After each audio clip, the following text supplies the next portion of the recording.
segundo encuentro que forma parte del ciclo que hemos denominado Voces y Caminos. Es un espacio para pensar lo humano desde la existencia.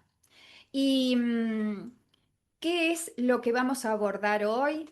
Un tema que nos confronta a todos, que tiene que ver con la justicia social, pero que la justicia social desde el marco de estos encuentros lo vamos a abordar desde la responsabilidad y la dignidad compartida, más allá de las leyes, más allá de la justicia, una tarea cotidiana. La justicia no es solo una cuestión de leyes o de tribunales, es también una forma de mirar al otro, de reconocer su dignidad, de asumir juntos la responsabilidad de construir una vida más humana. ¿Qué tema, no? Parece como que vamos transitando por la historia de la humanidad y tenemos que volver a reformular la dignidad de una vida más humana. Podemos entenderla de muchas maneras, como el principio moral que da a cada uno que le corresponde como cumplimiento de la ley para asegurar la equidad y la imparcialidad, como valor que busca el bien común y la igualdad, o como una virtud que reconoce los derechos de los otros y nos guía hacia lo que es justo, según la razón, el derecho o la conciencia. La justicia es además una disposición constante y voluntaria de respetar lo que cada persona le pertenece. Un hábito del alma que reconoce la dignidad y los derechos de cada individuo y que se expresa en la equidad, la rectitud y la imparcialidad en nuestras decisiones y acciones. Cuando hablamos de justicia social, nos referimos a un principio que busca reducir las brechas que generan desigualdad en el acceso a derechos, recursos y oportunidades. Promueve sistemas más justos y solidarios y se convierte en una forma concreta de combatir la pobreza y la exclusión. En este encuentro eh, en el que vamos a reflexionar sobre todo esto, tenemos dos invitados.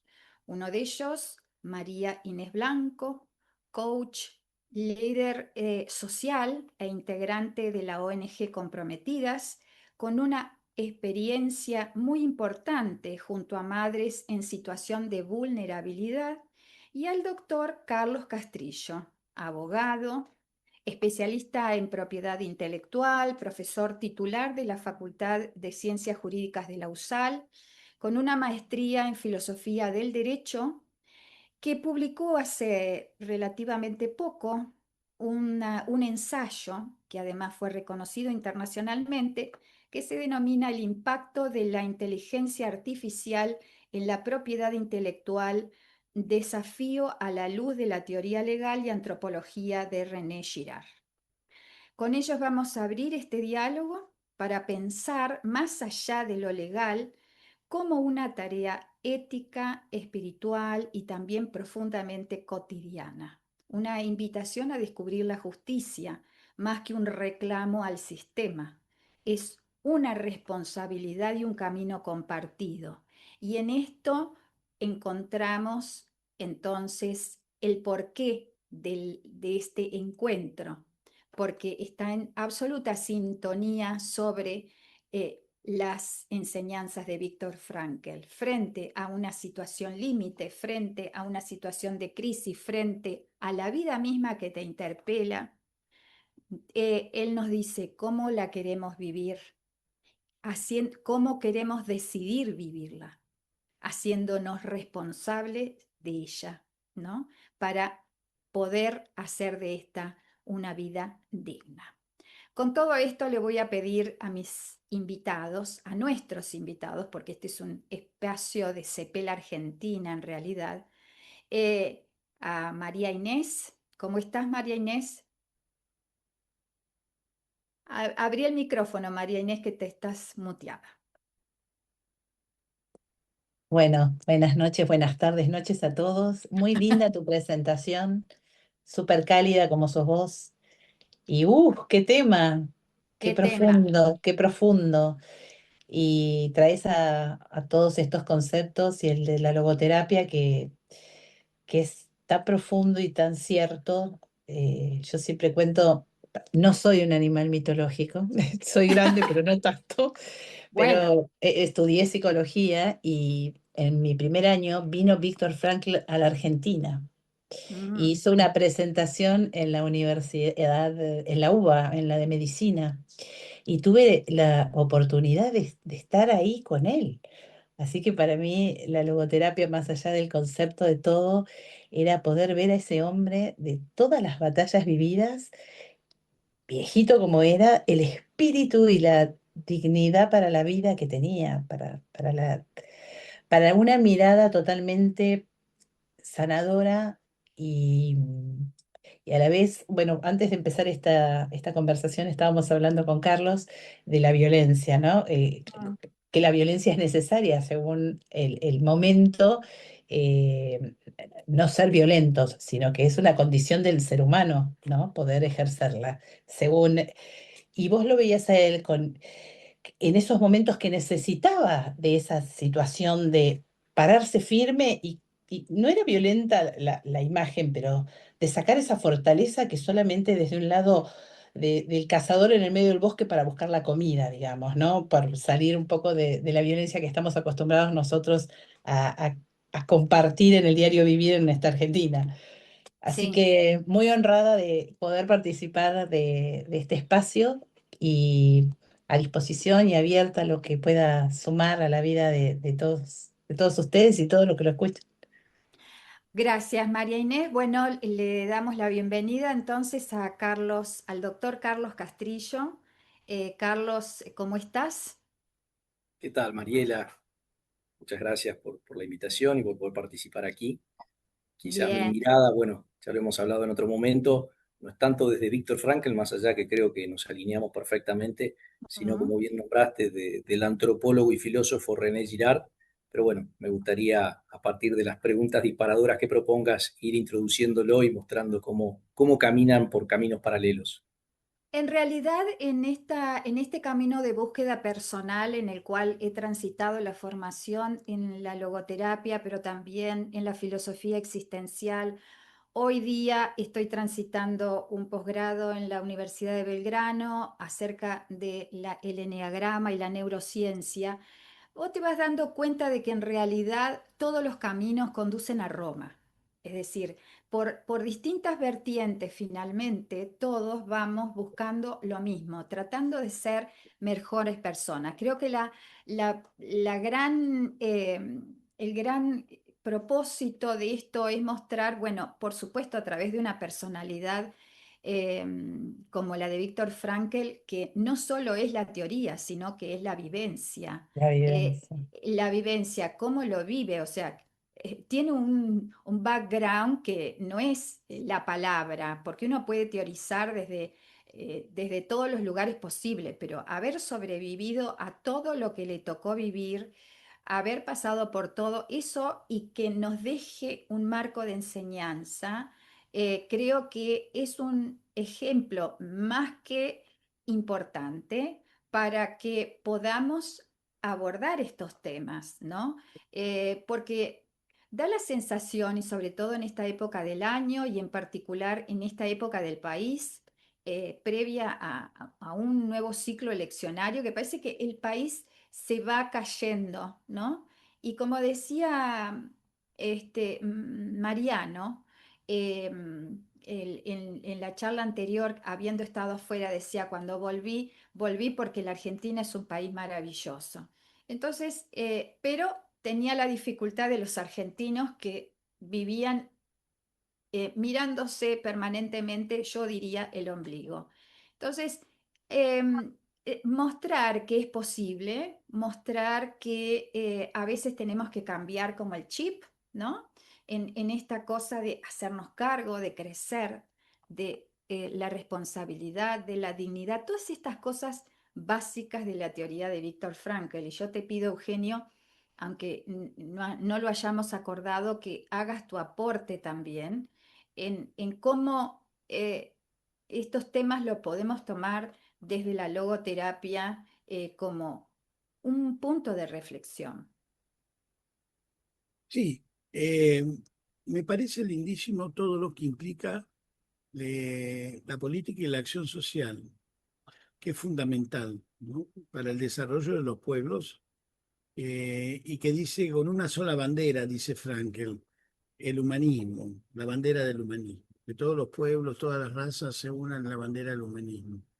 Interesante que en el campo de concentración y cuando vuelven los chicos de la Primera Guerra Mundial, del 14 al 18, en Viena se organiza el- la asistencia social de Viena, el Ministerio de Acción Social de Viena, organiza los, y llama a profesores, a docentes, a maestros, y también muy destacados, y Víctor Frankl, que era estudiante de medicina, y le piden ir organizando en las escuelas charlas para estos chicos que venían sin rumbo, destruidos, para encontrar un rumbo, para redescubrirse. Y Austria en eso me parece lindísimo, y Víctor Frank genera los centros de atención, de escucha y de humanización, que sería todo lo que se hace con el acompañamiento, ¿no?, donde prevalece la persona y la promoción de la persona humana. Así que eso es lo que puedo decir que está instaurado en Víctor Frankl, ¿no?, desde siempre. Gracias, Eugenio. Bueno, para ir arrancando con la sapiencia y la experiencia de nuestros dos invitados, le pregunto a Carlos, bueno, desde tu experiencia, ¿qué es la justicia más allá de lo legal? ¿Qué es la justicia? Para entender, yo digo que la justicia es eh, lograr traer la paz de vuelta. O sea, Kelsen, que era un pensador, eh, digamos, que discípulo de Kant, pero dedicado a lo jurídico y que realmente fue uno de los grandes estudiosos del derecho y que trató de hacer una teoría pura del derecho, en alguno de sus tantos momentos dijo que el derecho finalmente es paz. O Ujú. sea, pero es una paz rara porque es una paz que se trae de la mano de la violencia. El derecho es coacción, el derecho es prisión, el derecho puede ser una pena de muerte. Entonces ahí surge una especie de paradoja, ¿no? Desde la violencia buscamos la paz. A mí me gustó siempre unir el pensamiento kelseniano con el pensamiento de este antropólogo que citaste al principio, que fue René Girard, en que nos explica que somos seres miméticos, o sea, no tenemos originalidad alguna, todos nos copiamos de todos, y para aquellos que creemos, para aquellos que al final del día le dicen, bueno, pero ¿y la vocación qué es? Y bueno, la vocación es copiarse el deseo de Dios. O sea que finalmente somos miméticos, miméticos terrenales o miméticos trascendentes, pero miméticos al fin, y no tenemos originalidad alguna. El problema de la mimesis es que cuando nos ayuda, nos da educación, nos da costumbres, nos da cultura, pero cuando sirve para otra cosa nos genera competencia, y la competencia lleva a la rivalidad, y la rivalidad lleva al conflicto. Y por esa misma mimesis nos contagiamos del conflicto, algo que los argentinos somos especialistas, todos vivimos contagiados de una violencia que no sabemos de dónde viene, pero que nos invade a todos, y si no la sabemos manejar culturalmente, necesitamos sí o sí de un chivo expiatorio en quien descargar todas nuestras culpas. En la política lo vemos a cada rato, también lo vemos en los colegios con el bullying, y la justicia, en el fondo, es un ritual para designar de manera civilizada al chivo expiatorio al que se le endilga la responsabilidad de todo, que para muchos de nosotros, mejor dicho, para la mayoría de nosotros, muchas veces está justificada. El delincuente está bien condenado, pero desde un lugar más digno de humano, digamos, uno dice, pero ¿y ese delincuente, de dónde vino? ¿Por qué llegó a delinquir? ¿Quién lo llevó a eso? ¿Es justo que esté solamente preso y no sea reinserto en la sociedad y demás? Entonces, ¿qué es finalmente la justicia? La justicia es un mecanismo para pacificar una sociedad. Ahora, la verdadera justicia es aquella que violentamente excluye, pero que solidariamente trata después de traer de vuelta a ese individuo para que pueda reinsertarse nuevamente en la sociedad. Como decía recién Eugenio, ¿cómo hacemos para reinsertar a esos chicos que vinieron de la guerra? No eran delincuentes, pero mataron. ¿Cómo los reinsertamos? mm, Entonces, bueno, ¿cómo reinsertamos un delincuente que mal mató? Pero hay que traerlo de vuelta, hay que hacerlo convivir en sociedad. Entonces, esa ujú. creo que es la verdadera justicia. La otra, y es el paliativo. Totalmente. Em, Vos fuiste voluntario, digamos, sos católico práctico y fuiste voluntario en visitar cárceles en determinado momento. ¿Cómo viste esta mirada precisamente de este trabajo espiritual en las cárceles como forma de reconectar, de volver a conectar ese individuo que, bueno, cometió un delito, pero como decimos, desde la mirada humana, espiritual, esperamos que se reinserte? ¿Qué experiencia te dejó eso? Pero sigo yendo, de hecho, mañana a la mañana voy a estar en la unidad 21 en Campana con el pabellón 1, al que estoy asistiendo hace un mes. Y es impresionante cuando el ser humano se siente mirado, se siente abrazado, y más de una vez esa mirada y ese abrazo le hace darse cuenta de su error, ¿no? Otras veces no, otras veces está muy cerrado, pero bueno, está cerrado porque vaya a saber cuántas barreras de seguridad ha puesto para que nadie entre. Pero yo creo que, de hecho lo vemos esto en la gracia de Dios, ¿no? En la conversión, cómo Dios puede entrar en los corazones y cambiar a un asesino y transformarlo en un santo. Todos Mm, nosotros creo que tenemos una raigambre no asesina, pero claramente no perfecta. Y sin embargo, si dejamos, pero no solamente Dios, Dios se vale de los seres humanos y justamente nosotros a través de ese abrazo, de esa búsqueda y demás, podemos lograr transformar una persona, explicarle que el verdadero camino es la inclusión de todos, ninguna exclusión de nadie, ni de enfermos, ni de discapacitados, ni de delincuentes, ni de personas que piensen distinto. Ahora, es cierto, es difícil porque no es fácil estar con una persona que está en las antítesis nuestras y dialogar, pero bueno, creo que es el desafío de la humanidad. mm. Bueno, ahora me gustaría, en paralelo a esta mirada, gracias, Carlos, vos, María Inés, en tu trabajo con las madres en estado de vulnerabilidad, ¿pudiste ver la justicia en esa actividad cotidiana?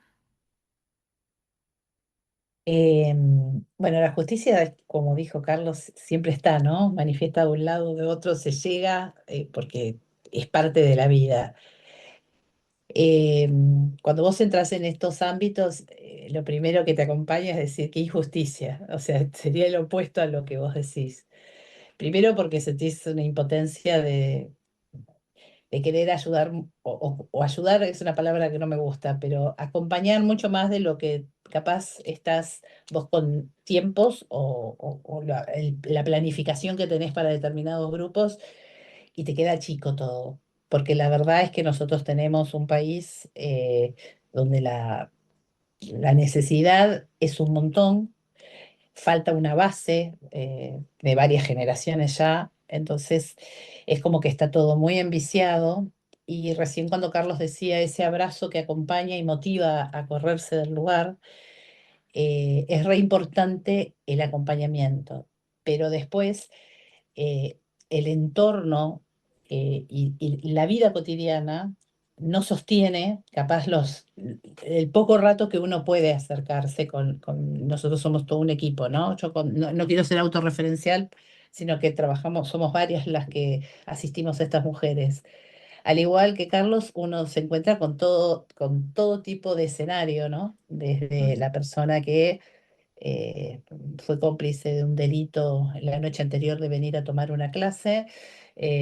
Nosotros estamos, por un lado, en una maternidad donde es muy difícil acompañar y sostenerlo porque intentamos proyectos para poder sostener el acompañamiento de estas madres, acompañándolas durante todo el primer año de la vida de sus hijos y hubo mucha dificultad para llevarlo a cabo por parte del gobierno que acompaña. Entonces, ujú. nosotros podíamos acercarnos a esas madres en estado vulnerable. Estamos hablando de madres de 12, 13, 14 años y la más grande tenía 25, ¿no?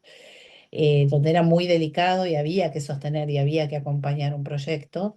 No lo logramos, presentamos varios proyectos. Uno era, precisamente nos habíamos juntado con las Damas Rosas de la Sardá, que es una maternidad que está en Capital, y nos dieron el proyecto entero. Dijo, con esto va a funcionar, hacen el seguimiento. No lo pudimos hacer, no nos lo permitieron.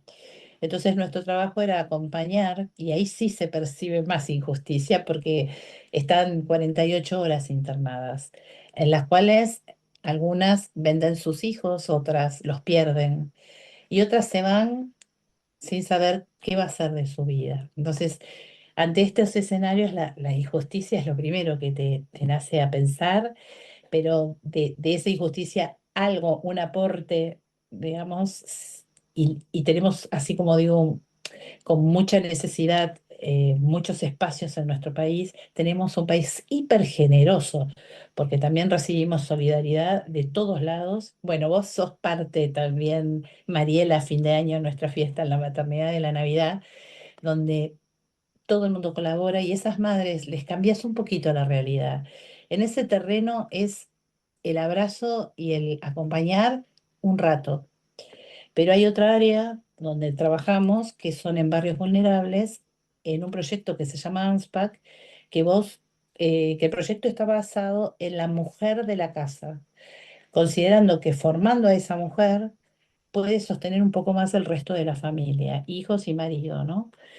Yo ahí sí pude ver un camino eh, de logros como todo en la vida, ¿no? O sea, algunos sí, otros no, pero en general he visto mujeres cambiar no solamente ellas en su transformación personal, sino el entorno familiar. Esto es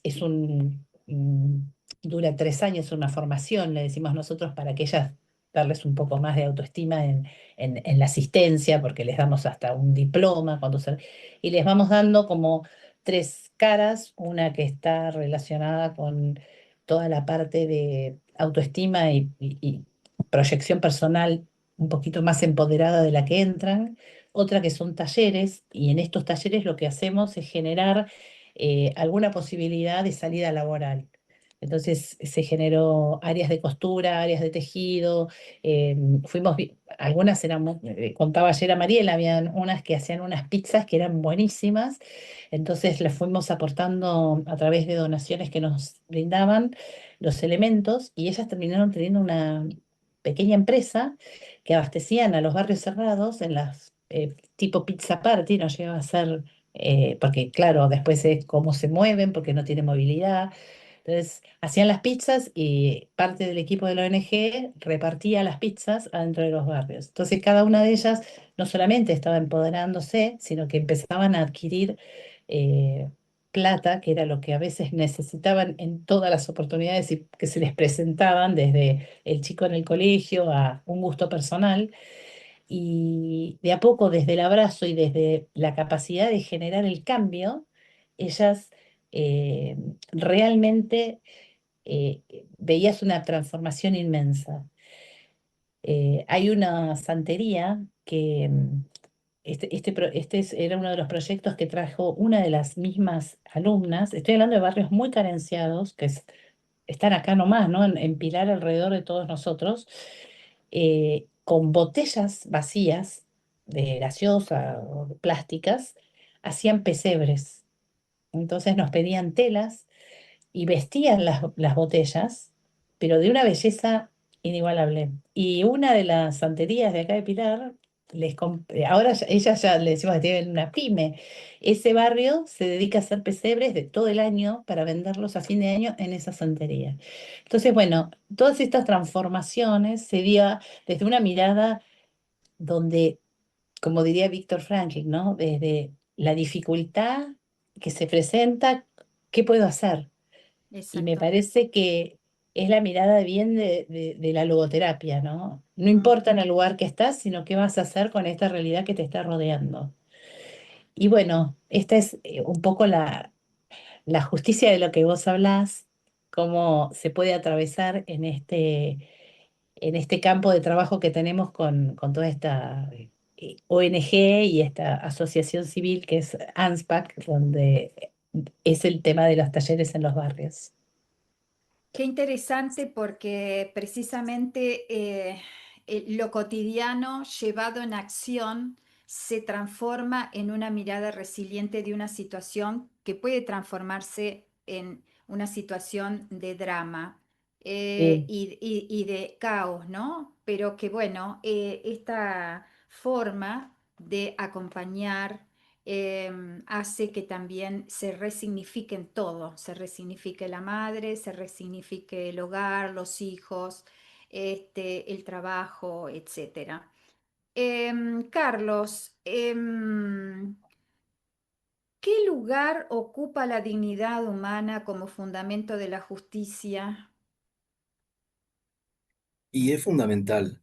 Lo que claro. pasa es que hay que ver en la evolución del ser humano dónde la colocamos. Yo creo que hoy está cada vez más clara. Por más errado que esté un ser humano, por más equivocado, por más crimen terrible que haya cometido, no deja de ser no deja de tener dignidad humana.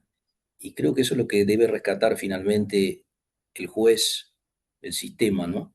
Mm, Que no es el ser humano que es, sino es el ser humano que hizo, que se equivocó. Justamente lo que es digno. Después está lo que hizo.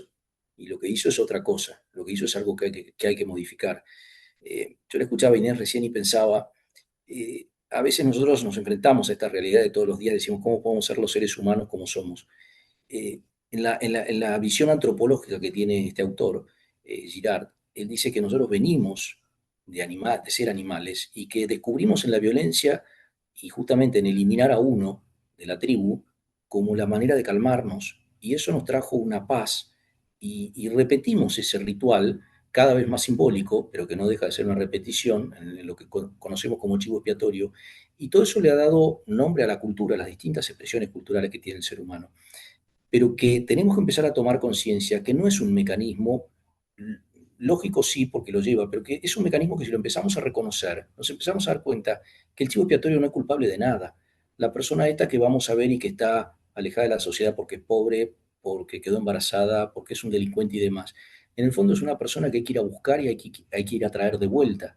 Y si empezamos a tomar conciencia de estos mecanismos que inconscientemente como seres humanos hacemos, cada vez que eliminamos simbólicamente a alguien, no queremos a esta persona por H o por B, porque es un delincuente, porque es un corrupto, más allá de que no estoy de acuerdo con la corrupción y con la delincuencia, simplemente decir, una cosa es lo que pasa y otra cosa es lo que es. Entonces, hay que empezar a darse cuenta de que este mecanismo tiene que servir solamente para separar lo que hace bien a la sociedad de lo que hace mal, y lo que hace mal, volverlo a traer de vuelta para purificarlo. A mí me encantaba siempre y con esto termino, te doy de vuelta la palabra, cuando Jesús decía que el reino de los cielos es como esa señora que toma levadura y harina y revuelve la masa hasta que la masa se hace homogénea y entonces leva. Creo que si no dejamos a nadie afuera y vamos revolviéndonos entre todos de tal manera que un día nos hacemos homogéneos, ese día vamos a elevar como humanidad. Claro, así es. Carlos, no quiero dejar de hacerte esta pregunta, que es una repregunta a consecuencia de lo que vos acabas de decir. En situaciones como estas, en donde se dan crímenes aberrantes como el famoso triple crimen, en donde podríamos decir que desde el marco de la justicia social podría tener una justificación de cómo esas personas terminan en este ambiente criminal, ¿cómo ves vos desde tu mirada en el marco de la filosofía del derecho, de la antropología, de la teología? Yo creo que no hay crimen, y esto lo discutimos con los presos. Los presos tienen una escala de valores en donde aquel que comete abuso, violación y demás es considerado denigrado. A mí me da gracia porque a veces tienen crímenes aberrantes, pero eso sí, si vos violaste, no está. Y digo, muchachos, ustedes no pueden tampoco, como digo, excluir, porque finalmente entonces están justificando que la sociedad los excluye a ustedes. O sea, ahora es cierto que estos crímenes aberrantes hay que separar dos cosas. Una cosa es el crimen aberrante como cosa que no puede volver a suceder, y otra es esa persona que está atrás del crimen aberrante, ya sea como víctima o como victimario. Si es víctima hay que protegerlo, y si es victimario hay que traerlo de vuelta. Ahora es cierto, no se le puede pedir al que sufre que sea capaz de perdonar, que sea capaz de actuar. Bueno, por eso justamente la sociedad tiene todos estos aparatos institucionales que permiten separar, ordenar y demás. No es que la cárcel esté mal, la cárcel está bien en la medida en que separe, está mal en la medida en que busque castigar y no redimir. Y eso es creo que el gran tema. El Estado, más allá de separar, más allá de que es cierto que hay que dejar un espacio para que la persona recapacite, en algún momento tiene que tomar la tarea de redención, porque si no esa persona vuelve otra vez a la sociedad y vuelve peor de lo que se fue. Y Sí, acá volvemos entonces al tema de la responsabilidad, ¿no? La responsabilidad del Estado, la responsabilidad de la comunidad, es decir, un elemento básico dentro de la teoría de Víctor Frankl, es decir, somos todos responsables y en esto de la justicia social somos todos responsables, ¿no? total. Déjame agregarte una cosita que lo dijiste, Mariela, porque ahí tenemos un punto de conexión importantísimo con Girard, ¿no? Víctor Frankl habla de la responsabilidad y Girard habla de la toma de conciencia, que en el fondo es lo mismo. O sea, el ser humano cuando comete ese crimen y se saca el chivo expiatorio, se queda feliz y dice, acá no somos todos, fuimos todos autores, con lo cual no hay culpables. Si uno empieza a tomar conciencia de que es responsable de lo que pasó, puede empezar a tomar acción sobre lo que pasa, que es donde Viktor Frankl me parece que tiene una corrección. O sea, la decisión que yo tome o no tome sigue siendo una decisión mía, entonces mejor tomarla responsablemente. Mm, mm. Claro. Eugenio, ¿cómo observas esta mirada de Carlos y esta observación acerca de la responsabilidad? Espera que estás muteado. Sí, la responsabilidad es parte inherente a la persona humana. Me gustó mucho lo que dijo Carlos, que excluir es precisamente negar la existencia del otro, ¿no? Que en definitiva, cuando se excluye. Y creo que en la responsabilidad no se puede excluir a nadie, sino que todos somos responsables. Entonces, como todos somos responsables de, de, de cómo funciona una sociedad, cómo funciona una comunidad, cómo funciona el mundo, es importante ahondar en el tema de precisamente de la decisión personal, que es la libertad. Y al ahondar en que la libertad, en donde yo decido y respondo, es hacernos cargo a la luz de nuestra conciencia de lo que nosotros tenemos que dar en el mundo y crecer en el mundo, crecer en la sociedad. Y esto es fundamental porque si no nos faltaría una pata y entonces empezaría el caos, ¿no? Mm, Entonces mm, la mejor rehabilitación, la mejor mirada de una sociedad justa es precisamente poder responder y ser responsables de lo que queremos, lo que deseamos, responsables de la educación, de la salud, de que, por ejemplo, pensemos en los jubilados, en qué pasa en los hospitales, todos mm, somos responsables. No mm. creo que, fíjense que aparece en los medios, ¿no? Hablamos de la justicia social y aparece en los medios un abrazo al Garrahan y los que están interesados son los chicos internados, las madres de los chicos internados y los médicos. ¿Qué pasa con el resto de la sociedad? Los periodistas hablan, se pasan hablando, hablando, hablando, pero si realmente queremos una sociedad justa, tenemos que salir todos a la calle cuando hay un punto que nos incluye, como es la Que, no- salud, ¿no? La que nos responsabilidad nos interpela a todos. a A todos, todos. sí, a No todos, puede que estar absolutamente. sectarizado. Y me gusta esto de cómo nosotros mismos nos excluimos, ¿no? Mm, La total. responsabilidad. Gracias, Eugenio, como siempre. Em, Sí, qué fuerte lo de la exclusión, ¿no? sí, muy, muy.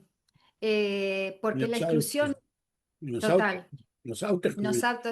Sí, sí, Claro, sí, porque sí, nos sí, autoexcluimos al sí, excluir, sí, claramente. totalmente. ¿Cómo se sostiene emocionalmente alguien que acompaña tanto dolor y carencia, María Inés? Eh, por sobre todo, desde la oración siempre, nosotros entregamos a la Virgen, somos muy devotas de la Virgen, cada acción, y no sé si todos tienen fe, pero para el que tiene fe va a ser más fácil entender el concepto de lo que quiero transmitir.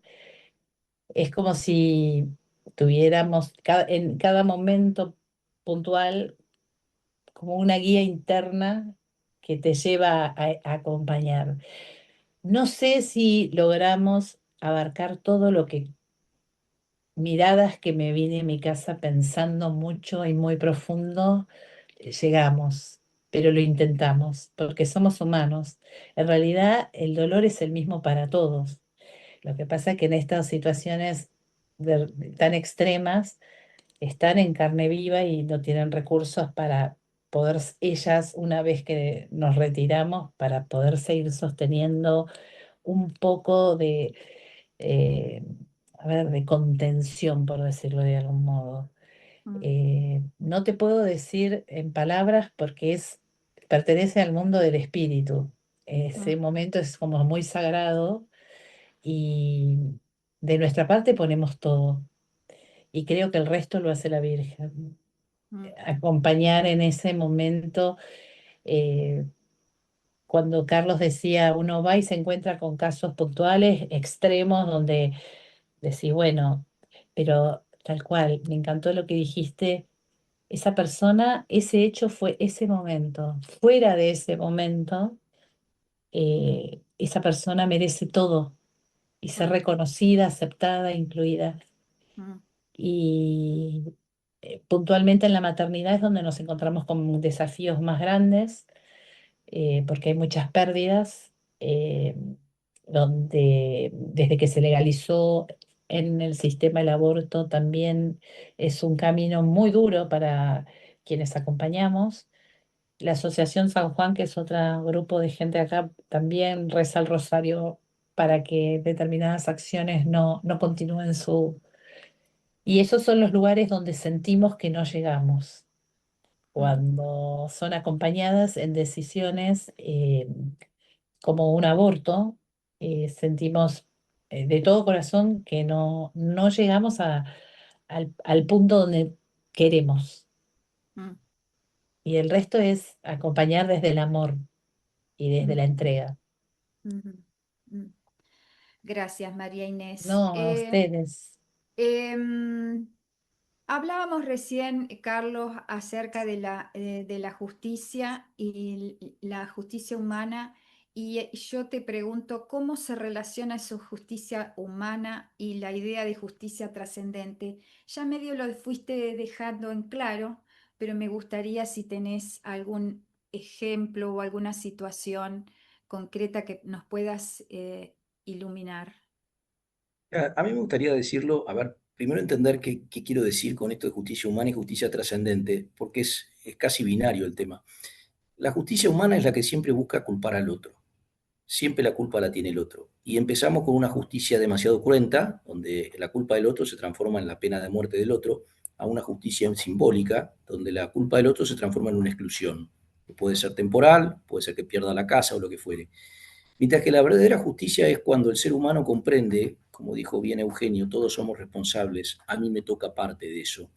Entonces, si la mejor solución no es una renuncia conjunta, en donde nos tenemos que poner de acuerdo y decir, ¿qué vamos a poner cada uno en esta situación? Y ahí me gusta mucho el derecho moderno, que yo al principio, hace 20 años, no lo entendía y me parecía un absurdo, porque yo creía que la justicia tenía que ser un razonamiento lógico por el que se llegaba a una sentencia lógica, y hoy descubrí que no, que las sentencias son siempre culturales, no son justas, porque se imponen. Entonces es siempre, es como digo, a Jesús no lo llevaron a la muerte, Jesús se entregó voluntariamente, porque si lo hubieran llevado a la muerte no hubiera sido un acto de redención, hubiera sido algo más de este fenómeno, en donde siempre terminamos culpando al otro y el otro muere sin querer saber nada.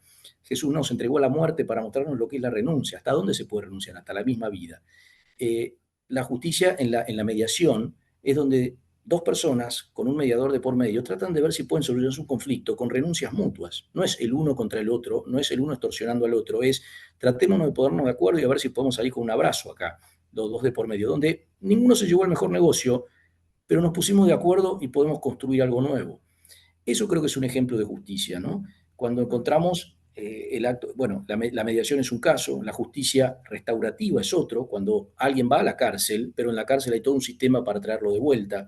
Cuando efectivamente yo logro condenar a una persona, pero acto seguido le digo, bueno, listo, me vas a pagar la deuda, pero ¿sabés qué? Más allá de la sentencia que dictamina que tengo razón, te quiero ayudar porque entiendo que, o te doy trabajo, o lo que fuera. O sea, creo que como seres humanos, y de nuevo, rescato lo que dijo Eugenio, es nos tenemos que hacer responsables. No es el problema del otro, eso es chivo expiatorio. El problema es de todos. No es el problema de Cristina, no es el problema de Macri, no es el problema de Milei. Más allá de que tengan su responsabilidad ellos, que no la vamos a discutir, pero tenemos que hacernos cargo todos. Mm. Qué interesante, ¿no? No sé si vos, Eugenio, querés agregar algo. Y a mí, como logoterapeuta, como Víctor Frankl, que siempre nos pone confrontados ante esta situación. La vida me pregunta y el hombre debe responder.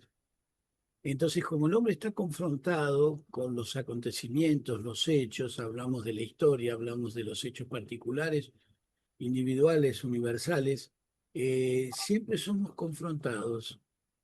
Y me gustó todo esto de eh, los políticos, ¿no? Como estaba diciendo ahí Carlos, ¿no? Milei, Cristina, esto.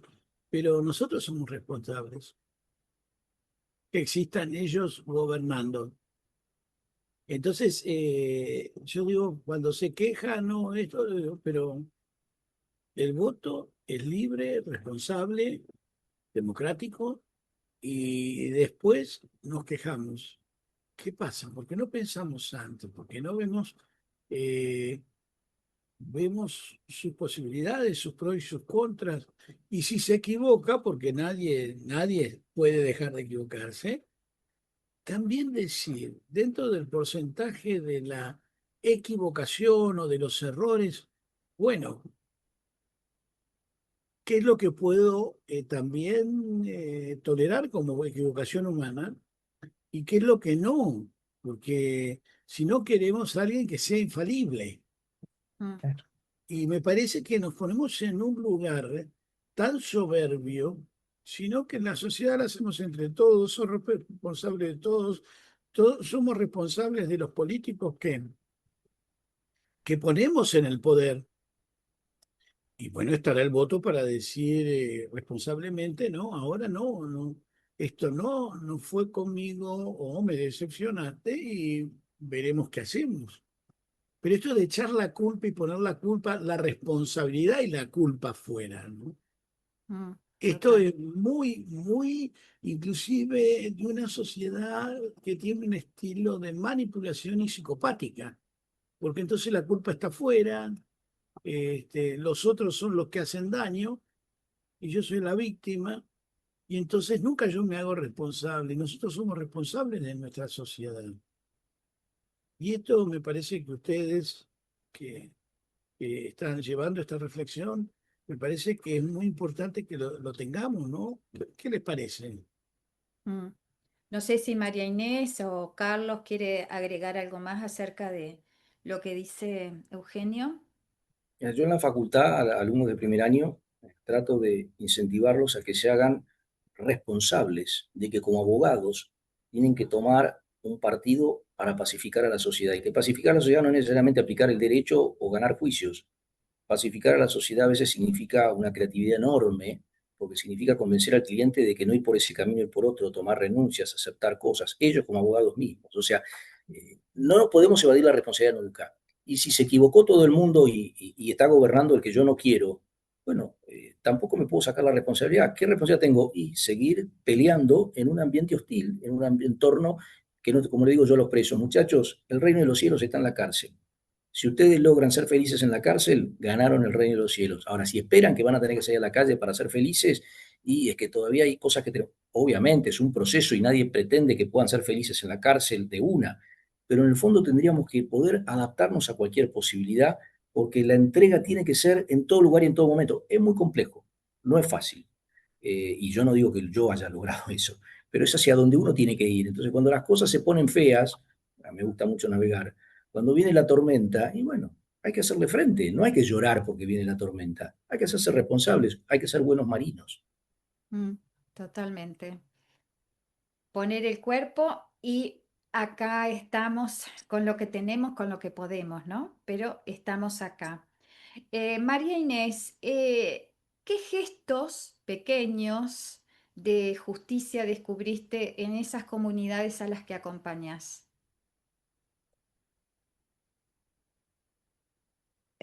Qué difícil.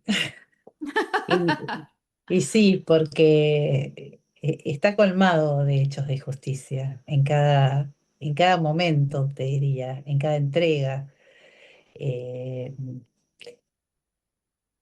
Puntualmente te diría que eh, en cada espacio que ellas deciden entregarse a lo que nosotras nos acercamos para convocarlas a salir desde donde están y que intenten ver desde otra ventana la misma realidad, Mm, darle un aire a esa realidad que vienen viviendo con otra mirada. mm, Me parece que es muy difícil llevarlo a algo puntual, pero en lo general es eso, es la justicia está y radica en esa mirada nueva que se les eh, convida y que nos convidan, porque esto es mutuo, nosotros llevamos el proyecto que tiene la ONG, pero la transformación está en las dos partes. O sea que el acto de justicia es mutuo, ¿entendés? Como mm, que la vida compensa de un modo generoso frente a realidades que cuando las miras desde afuera eh, parecen ser que no las podés modificar o nada podría cambiar porque empezás a buscar las causas y las posibilidades y no las encontrás. mm, Y te das cuenta que sí, que la voluntad y la entrega y el intentarlo desde otro lugar y desde otra mm. mirada te lleva a encontrar justicia en un lugar donde eh, naturalmente Parece- no la encontrarías. Parecería que no, no la hay, ¿no? No La la hay. fe, la fe juega a quienes ustedes acompañan un valor en sí mismo como, como efecto de superación en este proceso de acompañamiento. Sí, la fe juega. Obviamente que somos todos libres y cada uno tiene su credo, no todos Mm, creen ni en la Virgen, ni en un rosario, ni hay distintos credos, pero la fe desde lo religioso te diría que es el motor que las ayuda a correrse y mirar desde otra ventana. mm, En uno de los talleres, no en el de la maternidad, sino en el de las mujeres vulnerables, uno de los espacios dentro del taller es formación espiritual. Y mm, nosotros por nuestra formación le damos formación católica, pero mm. se sientan judíos, Sí, sí, católicos, sí. evangélicos, es abierto al que quiera. Y Mm, quieren, y quieren. Y también aprendemos en este intercambio de, que en realidad es como decían recién, todos los caminos llevan a Roma, ¿no? Porque mm, el secreto está en el amor que pones en cada cosa que haces, ¿no? mm. Más allá del el título de la religión que sea. Y Totalmente. la fe es el motor en la vida, me parece, de todos nosotros. Como ejemplo de esto, digamos, llevado ya a la enseñanza y a la vida de Víctor Frankl, él relataba precisamente que en los momentos más críticos y cercanos a la muerte, todos recordaban canciones, Ah, oraciones. Eugenio, ¿vos qué podés agregar acerca de esto? Bueno, vos sacaste un tema, Mariela, que es fundante en la logoterapia. ¿Por qué? Porque este tema que parte de la tesis doctoral filosófica de Viktor Frankl. La tesis doctoral filosófica de Viktor Frankl es la presencia ignorada de Dios, el hombre y la relación con su conciencia. Eh, Frankl, en la experiencia del campo, dice, algunos se reunían a rezar, otros este, contemplaban como él en las tardes y su diálogo con su mujer Tilly. Él contemplaba en la nube a su mujer, le hablaba, le contaba cómo estaba y decía, yo no sé si mi mujer vive o no, pero me Mm, aferro a su figura amorosa, eh, a su sentir desde su ternura, desde lo que es. Y esto lo sostenía. ¿Y quién ilumina ese valor para vivir? ¿Quién ilumina lo que Inés dice de estas personas, estas señoras, mujeres luchadoras, que de la nada sacan la posibilidad? ¿Quién Ah, ilumina a estos muchachos que están en la cárcel? Y que me gustó mucho, Carlos, esto de decir, bueno, empecé a ser feliz en la cárcel. Es apelar a que tomen su propia existencia en sus manos. Es apelar a estas señoras que con sentido trascendente empiecen a descubrir que hay un para qué. Pero ¿quién ilumina ese para qué? La conciencia. claro, Es interesante que Frankel, cuando habla del tema de Dios, en el libro El hombre doliente, que es los fundamentos antropológicos y filosóficos de Viktor Frankl, va a definir a Dios de esta manera. Dios es el interlocutor válido de los soliloquios más íntimos. Y lo que digo en la máxima sinceridad conmigo mismo, se lo estoy diciendo a Dios. Con esto estaríamos todos contentos. El diálogo sincero, uno dialoga con Dios. Pero dice, y hace un punto aparte y el copete final, Carlos, Inés, que son los especialistas, dice, pero es irrelevante que seamos teístas o ateos, ya que en ambos casos Dios está presente. De allí acuña la presencia ignorada de Dios. Es decir, todo acto que va a la superación, como lo pone Carlos, como lo decís vos, Inés, la superación ilumina la conciencia, donde se hace escuchar la voz de la trascendencia, el valor de la vida. En ambos casos está el valor de la vida, el exacto, valor de decir sí, y de esa nada se transforma en posibilidad.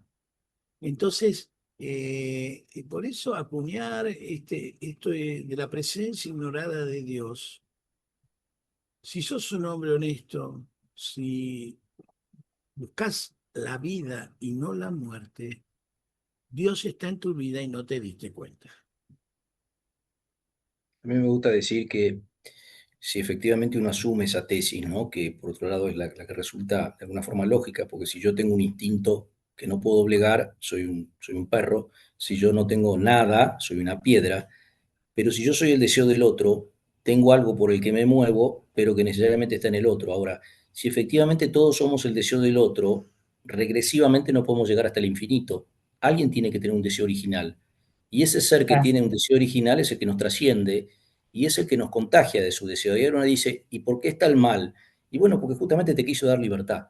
Entonces tuvo que crear o permitir el mal para que uno pueda optar. Y hasta lo hizo un poquito más placentero para que uno no cayera necesariamente del lado del bien, pero claramente es el bien el que te saca adelante, el que te da el permiso de la felicidad. Y yo creo que en el fondo Dios ha hecho un camino complejo para que podamos elegir libremente. Y uno tomó la decisión compleja, como la tomó Jesús en ir a la cruz, libremente, sabiendo que era lo más complejo, pero era justamente lo que lo hacía más feliz.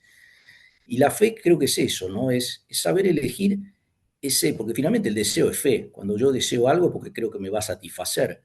Y la fe en Dios es el deseo correcto, el deseo que me va a dar plenitud. exacto, es así. Bueno, de verdad, esto creo que daría para mucho, pero bueno, yo quiero aprovechar que tenemos a Beatriz, que la tenemos a Miriam, y no sé si hay alguien más, que puedan abrir sus micrófonos y preguntar o hacer algún comentario de aquello. Beatriz. Sí, buenas noches a todos. Buenas noches. Yo quería hacerle una pregunta a la señora que habló. Sí, Eh, si cuando ellas proponen aunque sea por 48 horas, estas charlas con las mamás jovencitas, sí. si tiene experiencia señora Inés, buenas noches, Buenas eh, noches. de que la familia acompaña o no, porque a veces también, o no sé si no necesariamente, como hemos dicho muchas veces cuando yo cursaba logoterapia, la familia es parte del problema, pero también parte de la solución. Por algo esa nena de 13 años cursa lo que cursa.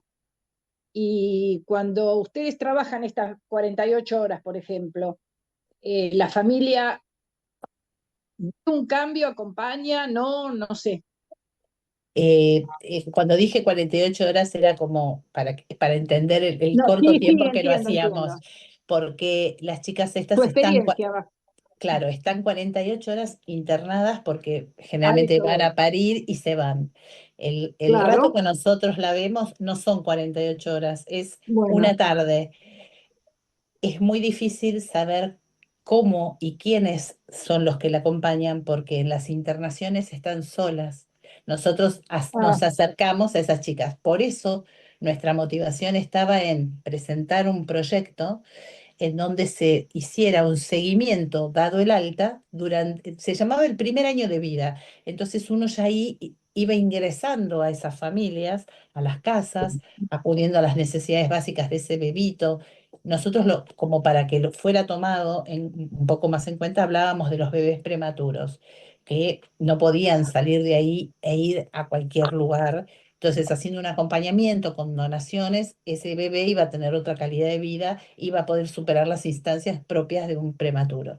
Nosotros ese camino no lo pudimos lograr, porque estábamos convencidas que el acompañamiento de la familia más el seguimiento de todos los profesionales que queríamos continuar esa línea iba a fortalecer y beneficiar a esa familia y a ese bebé que iba a ser un niño, ¿no? En ese primer año no lo pudimos lograr. Así que desde el lugar de la maternidad yo esa respuesta no te la puedo dar. Desde el lugar de las claro. madres de los barrios carenciados, que sí tuvimos un seguimiento, sí hay familias que acompañan y hay otras que están enojadísimas porque esas mujeres notan que empiezan a tener cambios y empiezan a opinar y empiezan a tener un poquito más de Claro. independencia y no siempre es bien aceptada el cambio desde ese lugar. Espero haber Usted sabe que, respondido. perdón, sí, perdón, me voy a extender un chiquitito. El pediatra de mi hijo, que en este momento tiene casi 40 años, 39, no sé si es o fue, desconozco si vive todavía el doctor Jorge Martínez, quien me atendió a mí en el Mater Dei, pero él por la mañana trabajaba en la maternidad Sardá. Y ya hace 40 años, 39, él hablaba de esto, de los casos que se encontraba, que cuando les daba el alta al su bebé, no sabía qué iba a pasar. Hay lugares, hay casos en los que sí, que Sí, la niña o la señora o el matrimonio consolidado va a parir a la maternidad Sardá por tantísimas claro. razones. Pero se encontraba con esta otra cosa, y estamos hablando de hace 39 años, que yo me acuerdo Sí, que me lo comentaba cuando venía a ver a mi hijo, a mí a la tarde, a la mañana hacía solidaridad, digamos, a través de su sí. trabajo de pediatra en la Sardá, y no sé cómo, en algún momento me lo comentó. De Y bueno, todos él se modos, veía con lo mismo, ¿no? ¿Qué pasaba claro. con ese chico al que él le daba el alta? Sí, de todos modos en la maternidad Sardá lograron implementar este plan del seguimiento del año del bebé y ellos Ah, han cambiado un poco, no sé cuánto hace que no ves al pediatra de tu hijo o no, cuándo no, fue esta fue el primer información. año en el plan de primer año del Ah, bebé por la prepaga y después lo tuve claro, que no. cambiar al En la pediatra. Sardá han logrado, gracias a Dios, llevar adelante ese proyecto, que fue el mismo Ah, proyecto que nos pasaron a nosotros para poder acercarlo acá. perfecto, gracias. No, a vos, gracias. Una cosita, me gustaría rescatar algo que dijo Eugenio, que creo que es importante, siguiendo con esta línea, que es quizás lograr despertar, aunque sea en un minuto, esa conexión con Dios que está perdida, ignorada, y ya es suficiente. Ya después Dios se Sí, ocupa. sí, sí. Es como una vallaspirina, pero bueno, claro, yo me acuerdo en el trabajo de monitoreo del doctor Benenson, en el trabajo en los hospitales, en trabajo de musicoterapia, y él decía, bueno, está ese instante en el que uno toma contacto con las personas y en realidad queda como en una situación incierta, pero bueno, peor hubiera sido que nunca hubiera estado. Que nunca estuviera, claro. ¿No? Entonces creo que es en parte también la respuesta a lo que María Inés dice y también continuando la línea de pensamiento de Carlos. Carlos, me gustaría hacerte la última pregunta, que es, ¿qué riesgos ves vos cuando la justicia se reduce solamente a procedimientos jurídicos sin una mirada ética y espiritual? Y el problema es que la Bueno, justicia es violencia y la violencia se después vuelvo a contagia. repetir. Claro. Con lo cual, lo único que estás haciendo es poniendo más enfermedad dentro de un sistema enfermo. Mientras que la justicia tiene que ser algo que sabe que usa violencia, pero que la violencia que utiliza tiene que ser menor que la que combate. Como digo, el cortafuego sirve en la medida que sea menor que el fuego que prende. Ahora, si es mayor, provocamos un incendio. Entonces, un juez que no tiene una mirada ética, una mirada y solamente aplica la violencia del Código Civil o del Código Penal, está atentando contra la paz de la sociedad. Y del otro lado, el juez que es ético, el juez que tiene esa mirada solidaria y demás, sabe que está jugando con fuego y justamente va a aplicar eso como el medicamento, ¿no? En dosis muy pequeñas, sabiendo que el medicamento en grandes dosis también mata. Ujú. ¿Qué tema, por favor? Bueno, no sé si hay alguien que quiera hacer alguna pregunta para ir cerrando este Yo encuentro. quería hacerle una pregunta a Carlos Sí, sobre el tema de las personas que están privadas de la libertad, el trabajo que él está haciendo en las cárceles, si hay otras personas que también colaboran con él, si hay algún plan o algo como para que sea algo eh, más profundo en el tema de reconvertir a toda esta gente para que el día que salga pueda ser útil, y si hay estadística de resultados cuando salen, si él sabe si hay reconversión. Lo más planificado que hoy hay es lo que está llevando adelante Espartanos, que manejan sus estadísticas, que, bueno, no quiere confiar en ellas, pero no sabe si es más por ahí, por un deseo de mostrar que les va bien o no. Ojalá que sea realmente. Ellos más que nada se basan en un deporte, más allá de que muchos otros espartanos vienen de atrás con el rosario y también trabajan con la fe a partir de eso. No, yo no veo, yo veo que el sistema carcelario es complejo. Hay mucha gente que trabaja, es impresionante la cantidad de voluntarios que trabajan, pero son gente toda en forma individual y que se van conectando en redes, pero absolutamente, yo digo que es el Espíritu Santo el que las ordena, ¿no? Pero justamente estamos con un grupo de hombres y mujeres también, tratando de generar una idea que involucre a la política, a las cárceles, a los empresarios. Es una idea germinal que empezó ahora en febrero de este año, de la mano de un amigo que me llamó, que me dijo, ¿por qué no le enseñamos a navegar a los presos como los rugby les enseñan a jugar al rugby? Y a partir de ahí nació la idea de decir, enseñémosle con oficios navales a trabajar, metámosle la fe, trabajemos en un plan estructural a lo largo de todo el país, generemos ingresos para que el sistema sea autosustentable, pero lamentablemente la respuesta hoy es no. El deseo creo que es importante. El problema es que hay que vencer otro gran problema que es político. Si un político, que como digo, la política vive de los votos, y normalmente un político que va y publicita que va a ayudar a los presos a que les vaya mejor y a reinsertarse y lo que va a significar tratarlos bien, creo que no va a tener muchos votos porque lamentablemente la gente muchas veces en las cárceles quiere ver gente que se pudra en la cárcel, que pague por sus delitos, que sufra. Y es algo difícil a veces, pero yo entiendo el dolor del que sufrió el delito. El problema es que, de nuevo, si seguimos apagando con fuego el fuego, lo más probable es que el incendio sea cada vez mayor. muy complejo el tema, mucho. Ya que Gracias. estás en esta pantallita, Carlos, ¿qué reflexión como para ir cerrando este encuentro nos podés dejar como para que esto sirva como disparador para nosotros y aquellos que seguramente van a estar escuchándote en las redes sociales?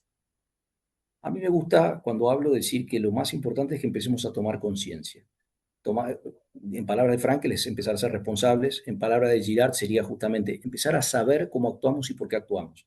Porque en la medida en que empezamos a tomar conciencia, y el primer descubridor de eso fue Jesús, cuando vino a mostrarnos que el ciclo mimético no funciona, y él lo demostró muriendo él y resucitando después, pero creo que 2000 años después todavía no lo entendimos, que la renuncia es la base de la felicidad humana, la renuncia personal, la renuncia solidaria, empezar a tomar conciencia de que el vengarse, el ganarle al otro, buscar lo mejor para uno y lo peor para el otro, el excluir al otro y demás, es un camino que termina en la venganza total. Y ahora, pero si tomamos conciencia ya creo que dimos un paso, porque como dicen en psicología, ¿no? Para poder curarte primero tenés que saber qué te pasa.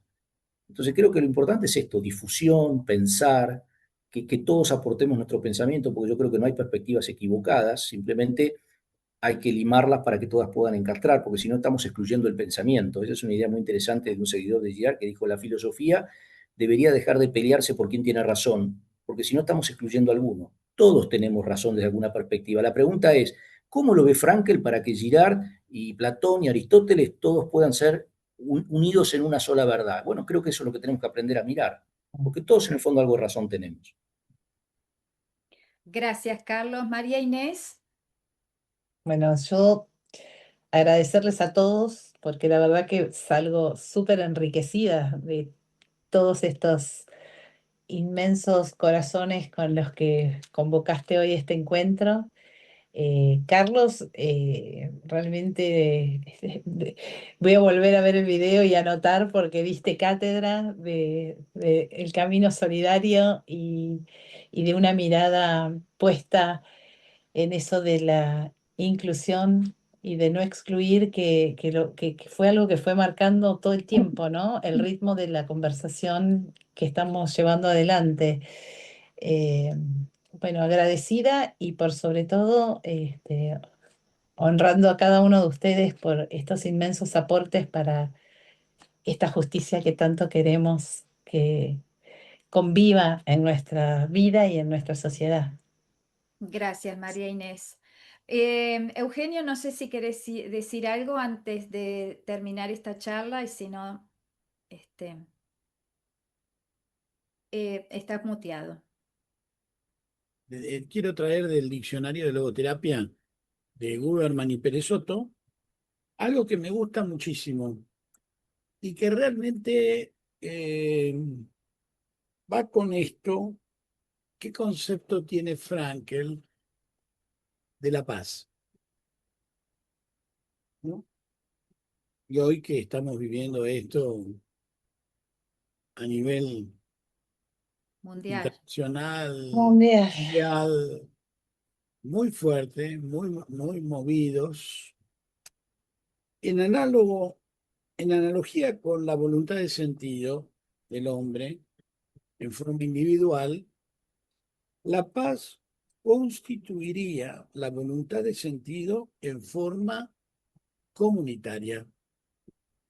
Para Frankel, la esperanza de supervivencia planetaria reposa en la posibilidad de que todas las naciones se comprometan a emprender una tarea común, apelando a la voluntad de sentido. Y agrega en su libro, en El hombre doliente, bajo una misma bandera, los pueblos, las razas, las naciones, la bandera del humanismo. Gracias, Eugenio. Gracias a todos por su tiempo, María Inés y No, Carlos. gracias. De verdad espero, mi mayor deseo es que al salir de acá nos llevemos con nosotros la certeza de que la justicia no se decreta, sino que se vive, se comparte y se construye entre todos. Y como decía Víctor Frankl, lo que importa no es lo que esperamos de la vida, sino lo que la vida espera de nosotros. Que hoy podamos responder con responsabilidad, dignidad y una esperanza compartida. Muchísimas gracias. Nos vemos Gracias, muchas gracias. en 15 días Muchas con otro gracias. gran tema, la corrupción. Oh.